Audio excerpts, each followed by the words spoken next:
प्रश्न दिया है कि किसी एपी के प्रथम 9 पदों का जो योग है वो 81 है और प्रथम 17 पदों का जो योग है वो 289 है, तो उसका प्रथम पद और सारवंतर ज्ञात करिए। तो ऐसे प्रश्नों में एक चीज़ हमेशा ध्यान रखिएगा, जब भी आपसे कहा जाए, जैसे यहाँ पर कहा जा रहा है कि प्रथम 9वें पद का योग, तो 9वें पद का योग हमेशा एक कम होता है ना, लेकिन 9वां पद ना कह के बल्कि 9वें पदों का योग कहा जा रहा है। तो nवां पद का योग क्या होता है, एस एन बराबर क्या होता है, n/2 ब्रैकेट में 2a plus n-1 into D हो जाएगा ब्रैकेट बंद। तो ये n पदों का योग होता है। अगर इसे 9वें पदों का योग बनाए तो n की जगह पे क्या हो जाएगा, 9 हो जाएगा हर जगह, ठीक है। तो उसी तरीके से 17वें पद का योग क्या हो जाएगा, हर जगह आप 17 कर देंगे। तो इसी तरीके से सबसे पहले हम फार्मूला लिख देते हैं जिससे आपको ये समझ में आया कि हम लोग कहाँ से करेंगे। तो एस एन बराबर क्या होगा, तो आप कहेंगे n/2 ब्रैकेट में 2a प्लस n-1 ब्रैकेट में इंटू डी, ये आपका nवें पदों का योग हो गया। लेकिन कह रहा है कि 9वें पदों का योग 81 है, तो एस एन बराबर 81 हो जाएगा कि नहीं हो जाएगा, क्योंकि योग 81 दिया है, एस एन ही योग होता है। तो 81 बराबर क्या हो जाएगा, 9वें पदों का योग है, तो n बराबर क्या हो गया, 9/2 ब्रैकेट में बंद करेंगे, 2 गुणे 1, a का मान आपको पता नहीं है, प्लस यहाँ पे 9 माइनस 1 इंटू डी हो जाएगा। डी का भी मान नहीं पता है क्योंकि आपको प्रथम पद मतलब a और सारवंतर मतलब d, यही दोनों तो निकालने हैं। तो यहाँ पर देखिए 9/2 को बराबर किस तरफ भेजेंगे तो उल्टा हो जाएगा, 81 गुणे 2/9 हो जाएगा, बराबर में 2a प्लस 8d हो जाएगा, ठीक है।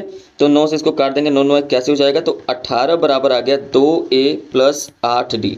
आप चाहें तो 2 को कॉमन लेके और भी इसको छोटा कर सकते हैं, लेकिन यहाँ पे इसको समीकरण नंबर 1 बनाइए, ठीक है। अब इसी तरीके सेम अगर आपको पता कि एस एन बराबर क्या होता है, n/2 ब्रैकेट में 2a plus n-1 into D, ये होता है।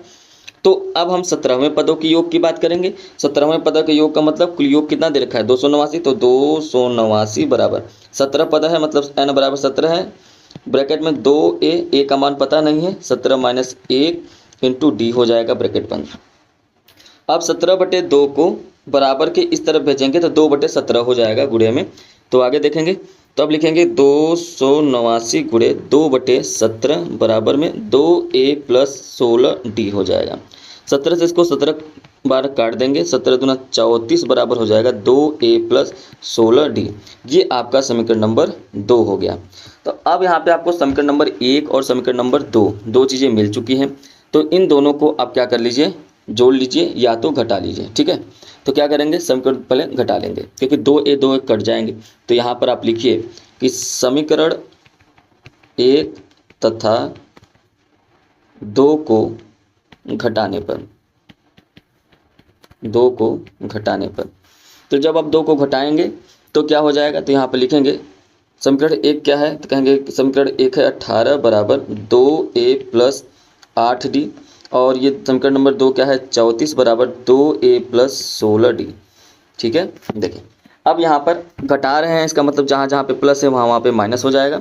तो 18 में से 34 जाएगा तो कितना आएगा, तो कहेंगे 16 आएगा, लेकिन कितने में आएगा, माइनस में आएगा, बराबर में 2a से 2a कट जाएगा, 16 में से 8 घटाएंगे तो 8d आएगा, लेकिन ये भी माइनस में आएगा। तो d बराबर क्या हो जाएगा, d बराबर हो जाएगा -16 -8, माइनस से माइनस कट जाएगा, इस काट देंगे 2 8। तो d का मान कितना आ गया, कहेंगे d का मान आ गया 2। अब आपको निकालना क्या है, सर्वांतर तो आपको निकल गया, सर्वांतर निकल गया, तो आपको क्या करना है, अब निकालना है आपको प्रथम पद। तो किसी एक समीकरण में आप मान रख देते हैं, तो हम यहाँ पे लिख देते हैं d का मान समीकरण 1 में रखने पर, समीकरण 1 में रखने पर। समीकरण 1 क्या है, अगर आप ध्यान से देखें समीकरण 1 यही है, तो यहाँ पे लिखेंगे 18 बराबर 2a प्लस 8d है। तो 18 बराबर क्या हो जाएगा, 2a प्लस 8 गुणे 2 हो जाएगा। 18 बराबर क्या हो जाएगा, 2a प्लस 8 दूनी 16, और 16 की तरफ भेज देंगे तो 18 माइनस 16 हो जाएगा बराबर 2a। 18 में 16 गया 2 बचेगा, 2 बराबर 2a। तो a बराबर क्या हो जाएगा, तो कहेंगे 2/2 कट के 1 आ जाए, तो a का मान कितना आ गया, a। तो आप कहेंगे प्रथम पद जो आपका आया है, प्रथम पद वो आया है 1, और जो सारवंतर आया है, सर्वंतर आया है आपका 2। ये यहाँ पर क्या हो जाएगा, आंसर हो जाएगा।